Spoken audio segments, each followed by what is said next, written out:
علماء کرام ایسی نماز کے بارے میں کیا فرماتے ہیں؟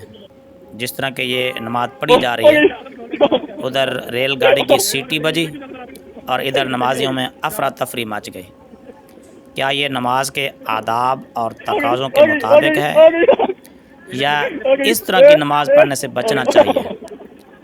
تو ایسی حالت میں کیا کرنا چاہیے کہ اب گاڑی بھی نکل رہی ہے اور وہ لوگ نماز میں بھی ہیں، اب انہوں نے نماز کے اندر سلام بھی پھیر دیا، بعض نے نماز توڑ بھی دی، تو ایسی نماز پڑھنا بہتر ہے یا گاڑی کے اوپر ہی نماز پڑھ لینا بہتر ہے؟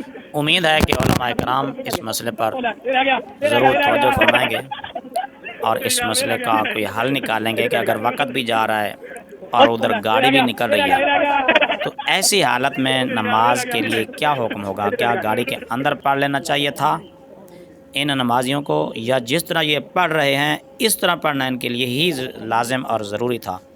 تو لہذا اس مسئلے کا حل نکالیے۔